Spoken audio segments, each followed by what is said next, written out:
Hey everybody, and a happy Sunday to you all. I hope you guys had an awesome 4th of July weekend. I hope yesterday was safe and fun for you and you got to spend some time with your families. I also hope that you were social distancing. Please, please social distance, you guys. Please, it's super important. Today I thought we would take a break from our normal Sunday school lesson routine that I have been doing every Sunday for the last, it feels like forever. So instead, way back at the beginning of quarantine, I think it was like 4 months ago, I started reading devotionals every Wednesday out of this book called Daily by Madison Taylor. And today I happened to find a devotional that really fit what I was feeling and what I was going through. And so I thought maybe this might help some of you. So today we're going to go through this instead of our regular Sunday school thing. This devotional is called Fully Committed to Now: Why We Are Not Shown the Big Picture. And as soon as I read this, I will share with you guys what one of my high schoolers shared with me this past Wednesday when we were talking about this sort of thing, as far as, knowing the future and knowing how to deal with things in the future at our last Bible study. So I will share that with you in a moment, but here we go. We're going to dive into Daily and this devotional is called Fully Committed to Now: Why We Are Not Shown the Big Picture. Sometimes we may find ourselves wishing we knew what our lives were going to look like, or what gifts and challenges were going to be presented to us in the coming months or years. We may want to know if the relationship we are in now will go the distance, or if our goals will be realized. Perhaps we feel as if we need help making a decision that we want to know which choices will work out best. We may consult psychics, tarot cards, our dreams, and many other sources in the hopes of finding out what the future holds. Usually, at most, we may catch glimpses. And even though we think that we would like to know the whole story and all its details, the truth is that we would probably be overwhelmed and exhausted if we were aware of everything that was going to happen to us. Very true. Just think of your life as if you lived it up to this point. If you are like most of us, you've probably done and faced more than you could have ever imagined. If someone had told you as a child about all the jobs and relationships you would experience, along with each one's inherent ups and downs, you would have become overwhelmed.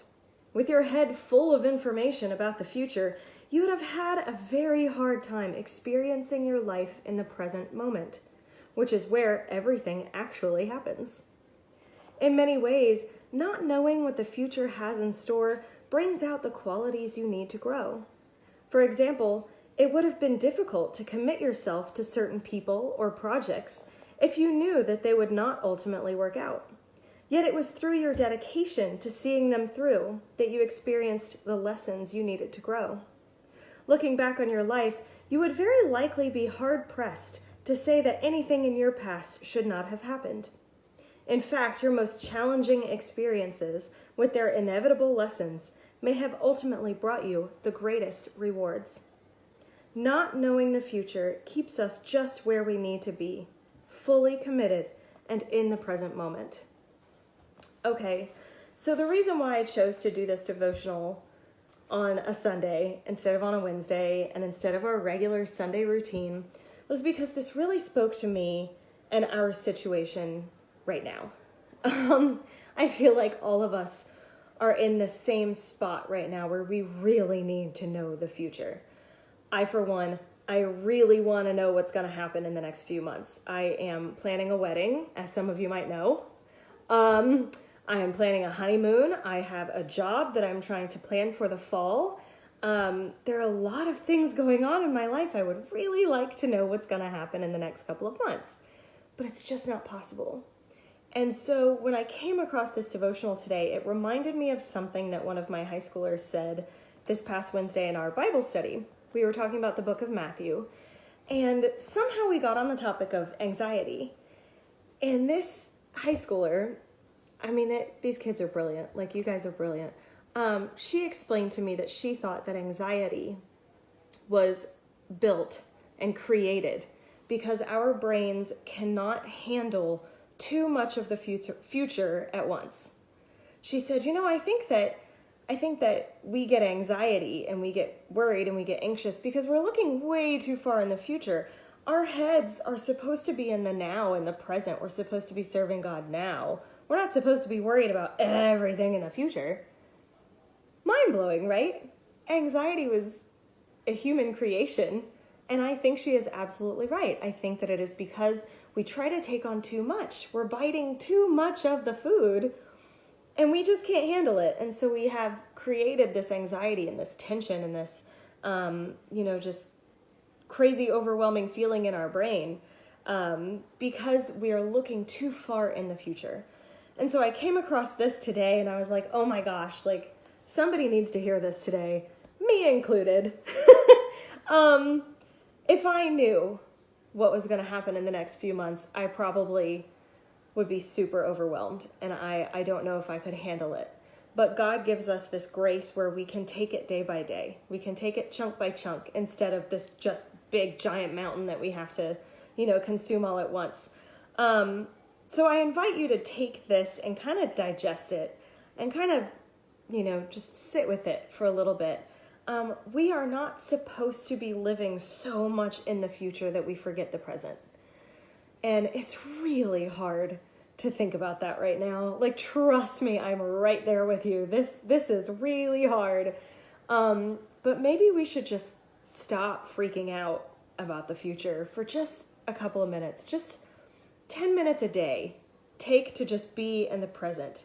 And really, I'm serious, it's going to take a lot of effort. Really try not to think about the future. Just think about where you are right now, where your physical body is, where your mental body is, who's around you, what are you seeing, what are you touching, what are you feeling, what are you eating. I've made a lot of food references today. This is hard stuff, but it's really, really awesome to hear and be reminded of right now. Fully committed to now, why we are not shown the big picture. AKA, why do we not see the big picture of a pandemic that we're in at this very moment? Because we couldn't handle it. If I had seen these last few months before they had happened, like back in January, if I could see all of this stuff, I'd be like, what in the what? I'm going to lose my mind. Like, I can't handle that. But because we're able to take it day by day and week by week, it's a little bit better. It's a little more manageable, at least for me. So I encourage you today to just remember this. Fully committed to now. Why we are not shown the big picture. There is a reason. I do believe that. I do believe anxiety was created because we look too much in the future. Try to be in the now. Just take a few minutes. It's going to be hard, but let's do it together. Just be in the now.